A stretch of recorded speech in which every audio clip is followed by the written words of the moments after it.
بسم اللہ الرحمن الرحیم۔ السلام علیکم۔ جب انسان نے پہل اس زمین پر قدم رکھا تو اللہ تعالیٰ نے انسان کو دنیا میں بھیجنے سے پہلے انسان کے زندہ رہنے کے لیے تمام سامان پیدا فرمایا۔ ہوا، پانی، آگ اور مٹی یہ انسان کی بنیادی ضرورت تھی۔ اس کے بغیر تو انسان زندہ ہی نہیں رہ سکتا۔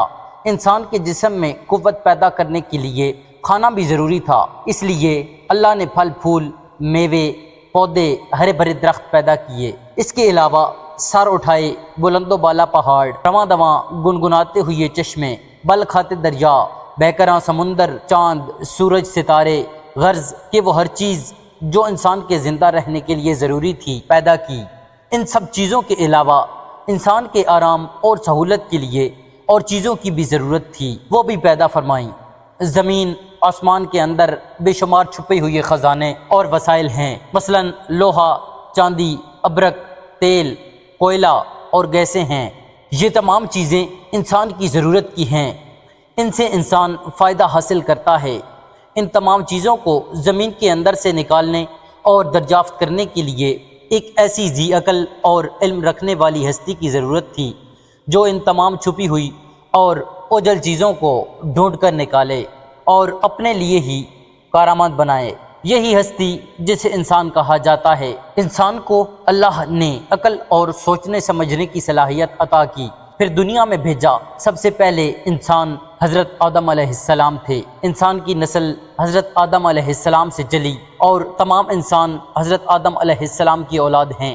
اللہ تعالیٰ نے حضرت آدم علیہ السلام کو پیدا کرنے کے لیے ارادہ ظاہر کیا اور فرشتوں سے کہا، میں زمین پر اپنا خلیفہ بنانے والا ہوں۔ اس پر فرشتوں نے اعتراض کیا اور کہا، کیا آپ زمین پر انسان کو پیدا کرنے والے ہیں؟ انسان تو زمین پر فساد برپا کرے گا اور خون بہائے گا۔ ہم تو تیری پاکی بیان کرتے ہیں اور تیرا شکر بجا لاتے ہیں، کیا ہم عبادت کے لیے کافی نہیں ہیں؟ اللہ نے فرمایا، جو میں جانتا ہوں وہ تم نہیں جانتے۔ پھر اللہ نے خود اپنے ہاتھوں سے حضرت آدم علیہ السلام کا پتلا بنایا، پھر اسے سنوارا اور اسے مناسب شکل دی۔ اس کے جسم کا ہر حصہ خوبصورتی کے ساتھ بنایا۔ پھر اس مٹی کے پتلے میں اللہ نے روح پھونکی۔ پھر اللہ نے فرشتوں سے پوچھا کہ چیزوں کے نام بتاؤ اگر تم سچے ہو۔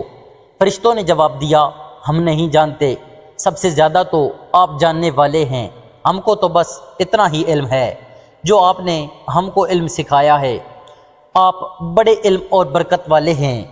اللہ نے آدم سے کہا، اے آدم، ان فرشتوں کو ان چیزوں کے نام بتاؤ۔ اللہ نے آدم کو تمام چیزوں کے نام بتا دیے اور آدم کے علم میں تمام باتیں آ گئیں۔ آدم نے ان چیزوں کے تمام نام بتا دیے تو اللہ نے فرشتوں سے کہا، کیا میں تم سے نہ کہتا تھا کہ میں آسمانوں اور زمینوں کے اندر کی سب پوشیدہ باتوں کو جانتا ہوں، اور جو کچھ تم ظاہر کرتے ہو، چھپاتے ہو، سب کا علم رکھتا ہوں۔ اللہ تعالیٰ نے فرشتوں سے کہا کہ آدم کو سجدہ کرو۔ تمام فرشتوں نے آدم کو سجدہ کیا، لیکن ابلیس نے سجدہ کرنے سے انکار کر دیا۔ وہ غرور کرنے والوں میں سے تھا۔ تجھے کس چیز نے سجدہ کرنے سے روکا جبکہ میں نے تجھے حکم دیا تھا؟ اللہ نے پوچھا۔ ابلیس نے کہا کہ آپ نے انسان کو مٹی سے بنایا اور مجھے آگ سے پیدا کیا۔ ابلیس کے معنی مایوس اور نا امید ہونا۔ اس لیے کہا گیا کہ جو شخص اللہ سے نا امید ہوتا ہے وہ ابلیس کے تابع ہوتا ہے۔ جو لوگ ابلیس اور شیطان کے بہکاوے میں آ جاتے ہیں وہ پست ہمت ہو جاتے ہیں، جو فرائض ان کے ذمہ ہوتے ہیں وہ ادا نہیں کرتے اور ذلیل و خوار ہوتے ہیں۔ جب ابلیس نے سجدہ کرنے سے انکار کیا تو اللہ نے فرمایا، تو آسمان سے اتر، تو نے تکبر کیا اور تو ذلیل و خوار ہوا۔ ابلیس نے کہا کہ مجھے قیامت کے دن تک مہلت دیجیے۔ اس پر اللہ نے فرمایا، تجھے مہلت دی گئی۔ ابلیس نے کہا، میں تیرے بندوں کو گمراہ کرتا رہوں گا اور ہر طرف سے ان کو گھیرے میں رکھوں گا، وہ تیرا شکر بھی نہیں کریں گے۔ اللہ تعالیٰ نے حضرت آدم علیہ السلام کو حکم دیا کہ اے آدم، تم اور تمہاری بیوی بہشت میں رہو اور جو کچھ کھانا ہے فراغت سے کھاؤ، اور ایک خاص درخت کی طرف اشارہ کرتے ہوئے کہا اس درخت کی طرف نہ جانا ورنہ تم ظالم قرار دیے جاؤ گے۔ چنانچہ آدم علیہ السلام اور بی بی حوا آرام سے رہنے لگے تو شیطان نے دونوں کے دلوں میں وسوسہ ڈالا کہ تمہارے رب نے تم دونوں کو اس درخت کے قریب جانے سے اس لیے منع فرمایا کہ کہیں ایسا نہ ہو کہ تم ہمیشہ ہمیشہ کے لیے زندہ رہنے لگو۔ میں تمہارا خیر خواہ ہوں اور تم دونوں کی بھلائی چاہتا ہوں۔ شیطان کے فریب میں آ کر حضرت آدم اور حوا نے درخت کا پھل چکھا تو دونوں بہشتی لباس سے محروم ہو گئے۔ ان کی جسم سے بہشت کا لباس اتر گیا۔ دونوں اپنے اوپر جنت کے پتے جوڑ جوڑ کر رکھنے لگے۔ ان کے رب نے ان کو پکارا اور کہا کیا میں نے تم دونوں کو اس درخت کے قریب جانے سے منع نہیں کیا تھا اور یہ نہ کہا تھا کہ شیطان تمہارا دشمن ہے؟ حضرت آدم علیہ السلام اور حوا دونوں سے غلطی ہوئی، انہوں نے اللہ کا حکم نہ مانا۔ اس غلطی پر دونوں کو سخت ندامت ہوئی۔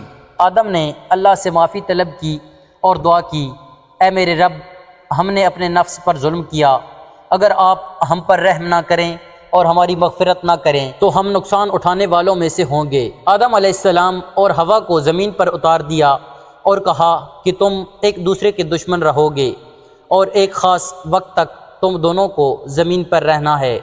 میری طرف سے کوئی ہدایت آئے تو جو شخص اس ہدایت کو مانے گا نہ انہیں کسی بات کا اندیشہ ہوگا نہ کوئی غم، جو میری نصیحت سے منہ موڑے گا اس کے لیے دنیا میں زندگی تنگ ہوگی اور قیامت کے روز اس کو اندھا اٹھائیں گے۔ جب حضرت آدم علیہ السلام آسمان سے اتر کر زمین پر آئے تو وہ فرشتوں کی پاکیزہ باتیں سننے سے محروم ہو گئے، اس لیے دل اداس رہنے لگا۔ آپ نے اللہ سے دعا کی اور عرض کیا کہ میں تو فرشتوں کی صحبت سے محروم ہو گیا ہوں۔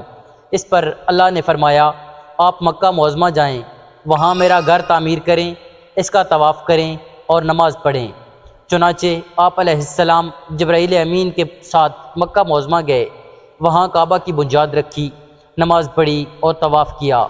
حضرت آدم علیہ السلام کے واقعہ سے ہمیں سبق ملتا ہے کہ جس کام کو اللہ نے کرنے سے منع فرمایا ہے وہ نہ کریں، جو کام کرنے کا حکم دیا ہے وہی کریں، یہی عبادت ہے۔ عبادت نیکی ہے، نیکی عبادت ہے۔ دوستو آپ کو یہ آج کی ویڈیو اچھی لگی ہو تو ہمارے چینل کو سبسکرائب کریں اور ویڈیو کو لائک کریں۔ شکریہ۔